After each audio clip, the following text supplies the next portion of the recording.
Srimate Ramanujaya Namaha.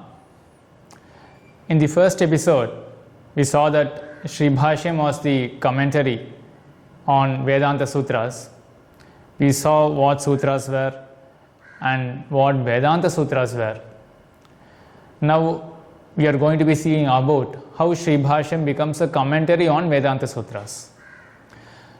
So Vedanta Sutras are extremely small sentences, often incomplete sentences that give us the logic, that give us the analytical tool that is required to understand different Upanishad passages. There are a lot of Upanishad passages that have seemingly contradictory meanings. So we would have doubts arising in us when we see the Upanishads at first glance. And there would be passages where we cannot make of any meaning from those passages. So to help us understand such passages, Vedavyasa has given us these Vedanta Sutras. Now Sri Bhashyam needs to be written by Swami Ramanuja to help us understand the logic that Vedavyasa has given us. We saw that there are certain characteristics for a sutra. Alpaksharam, asandigdham, saravad vishwato mukham, astobham, anavadyam cha, sutram, sutravido viduhu. So these are the characteristics of sutras. They have to be extremely minimal in their alphabet count, word count, but they have to give us all the essential meanings required. In a similar manner, there are certain characteristics for a Bhāṣya. Bhāṣya means commentary. Sri Bhashyam is a commentary, it is also a Bhāṣyam, and it got the prefix Sri from Saraswati Devi. When Embermanar went there to Kashmir Bhandaram, she got to know about the greatness of this commentary of Swami Ramanuja and she gave the name Sri Bhashyam. So this is also a commentary, Bhāṣyam. Now what are the characteristics of a Bhāṣyam? Padaccheda, Padārthokti, Vigraha, Vākyayojanā, Ākṣepasya Samādhānam, Vyakhyanam, Panchalakshanam. There are 5 characteristics. Panchalakshanam for a Vyakhyanam. Vyakhyanam, commentary, both are same. Sri Bhashyam is a Vyakhyanam for Vedanta Sutras. There has to be 5 characteristics, 5 qualities. The first one is Padaccheda. So we saw that the sutras are extremely small in word count and alphabet count, and there could be sandhis. The words could be merged together. So the first action or the first thing that's needed to be done is first separate the words. That is Padaccheda. For example, we have Athato Brahma Jignasa. In that, Swami Embermanar, what he does is he first separates the word Atha, Ataha, Brahma Jignasa. He separates those words. And there is a certain technique involved in separating the word, because in the Pura Mimamsa, the first sutram is Athato Dharma Jignasa. So what some scholars do is, or what Jaimini Rishi has just written the sutra, Athato Dharma Jignasa. What certain commentators do is, they do a akara prashlesha, or they do is they add an akaram to it, so that the sutra will convey both about dharmam and adharmam too. Atha, ataha, dharma jignasa. So similarly, atha, ataha, adharma jignasa. So these are the 2 ways in which the padas can be separated. So that's what a commentator has to do first. He has to separate the padas. That is Padaccheda. In the Uttaramimamsa, in that of Vedavyasa Maharishi, the Vedanta Sutras, the first sutram is Athato Brahma Jignasa. So Swami Ramanuja, what he has to do? He has to do first splitting of the words.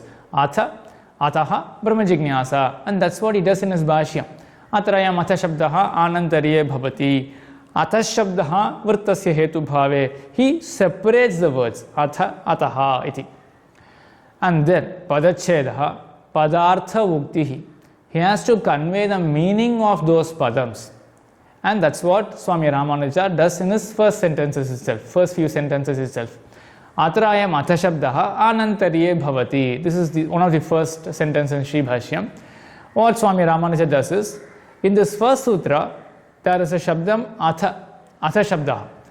What does it mean? Atrayam atha shabda anantarye bhavati. Here, the atha shabda, it denotes anantaryam. It means after something. So he has given us the Padārthokti.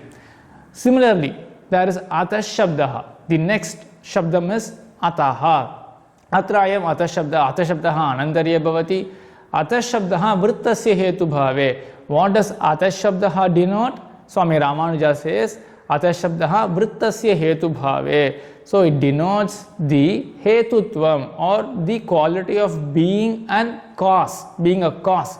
And we will see in detail about what these terms exactly mean. But what I am coming to say here, first of all, is that Ramanuja, he follows the rules that need to be done in a commentary. He does Padaccheda, then does Padārthokti. He splits the padams and then he says the meaning of each padam, Padārthokti. So he gives the meaning for atha shabda, he gives the meaning of atha shabda, that is the second word. There is a subtle difference between the first two words in the first sutram, ataha, Brahma Jignasa. The first word is atha, the second word is ataha. So there is a subtle difference between those two words, and Swami Ramanuja gives the meanings of those two words. And then the third padam, which is Brahma Jignasa, he says that Brahma Jignasa means inquiry into Brahman. So he gives the meaning of these three words separately. So the next step is done, Padaccheda, then Padārthokti, then Vigraha. So this is something that is specific probably to just Sanskrit language alone. So you have something called as samasta padam in Sanskritam, in Sanskrit language. It's a compound word. You combine a lot of words together and you form a samasa, samasta padam. In case of samasta padam, you have to give the vigraha. How is this compound word formed? In what way? What are the words does this compound word consist of? And how is this compound word formed? You can take two words and you can have a lot of combinations in which these two words could gel in while giving an artham, while giving a meaning. So there is a karmadharya samasa or bahuvrihi or tatpurusha, and there are a lot of samasas like this. So the commentator has to give the exact samasa in this compound word. So in case of Brahma Jignasa, this is a tatpurusha samasa. So he says, Swami Ramanuja says that Brahmano Jignasa, Brahma Jignasa. This is Vigraha. So he says that how this compound word should be split. So that's the third thing that is required in a commentary. Padaccheda, Padārthokti, then Vigraha, splitting the compound word. Then now all the padams, their arthams, their meanings are known. Then we have to move to Vākyartha, which means how do we relate all these meanings together. So in essence, what is the difference between word and a sentence? Sentence is a collection of words, but what is the sentence going to denote to us? What is it going to make us understand greater than what the words did? What the words will do is, they will remind us of certain objects. What this sentence does is, it consists of lot of words, and when we hear those words, we get reminded of certain objects. So when we hear the word pot, so we have the image of pot in our mind. Then we hear the word water, then we get the image of water in our mind.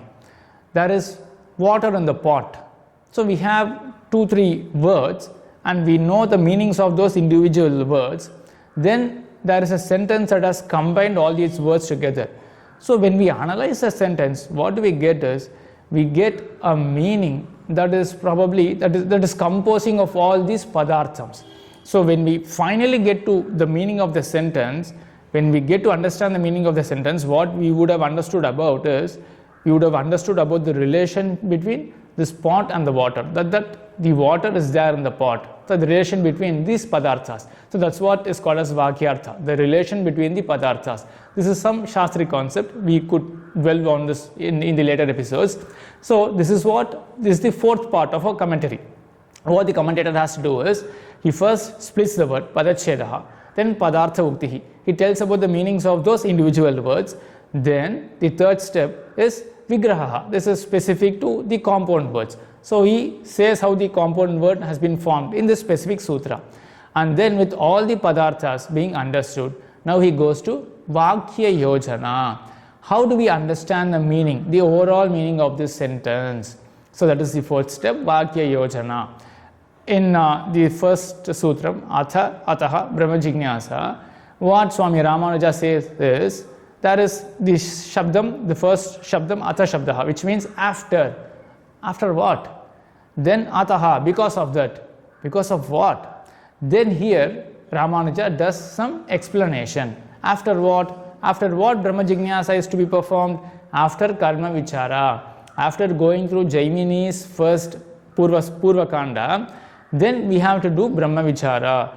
Because we have done Jaimini's Purva Kanda, because we have done Vicharam on it, and we have found that the Jyotishtoma Yagas, Yajnas that have been spoken about in the Purva Kanda, all those have Alpam and Asthira Palam.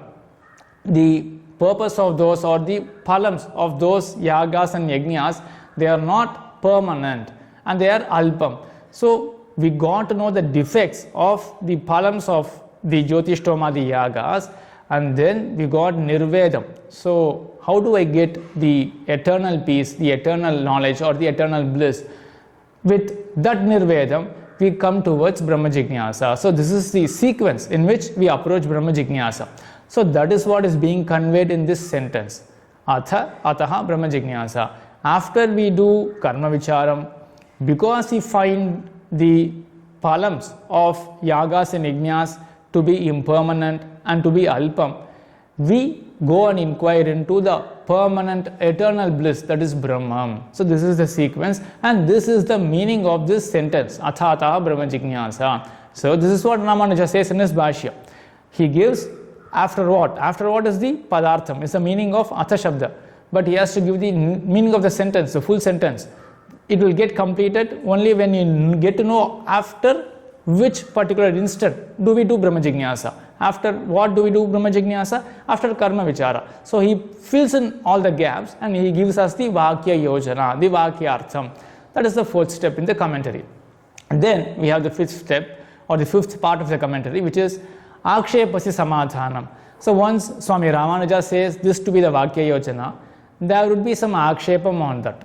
How can Karma Vicharam lead to Brahma Vicharam? Because Brahman is the only Satyam. All this Jagat is Mithya. So why should we do Karma Vicharam before coming to Brahma Vicharam? And all sorts of these Ākṣepams would arise.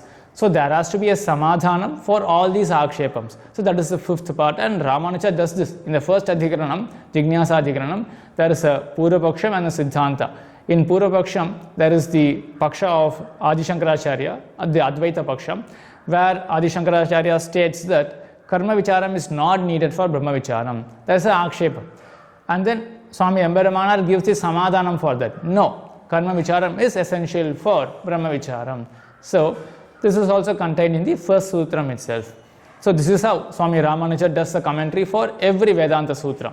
So it has to have 5 parts. Padaccheda, Padārthokti, Vigraha, Vākyayojanā, Ākṣepasya Samādhānam. Padaccheda means splitting the padams. Padārthokti means telling the meaning of each padam. And then you have Vigraha. In case the padam is a compound word, in case it's a samasa padam, samastha padam, then you have to split that compound word into individual word and then list out its meaning. Then the fourth part is Vākyayojanā. How do we give the meaning for the entire sentence? And then there could be an Ākṣepam over the Vākyayojanā. How do we, how the meaning that Ramanuja has conveyed, Swami Ramanuja has conveyed, there could be some Ākṣepam on top of that. And then Swami Ramanuja has to give the Samādhānam for it. That will also be present in the commentary. So this is how Swami Ramanuja does commentary for the entirety of, for the entire Brahma Sutra. And that's why it is called as Bhāṣyam. And since it is a great Bhāṣyam, it has been called as Sri Bhashyam by Saraswati Devi herself. And then from now on we will be seeing about the structure of Sri Bhashyam. Sri Bhashyam has 4 adhyayas and it has 16 padas and a lot of adhikaranams and a lot of sutrams in that.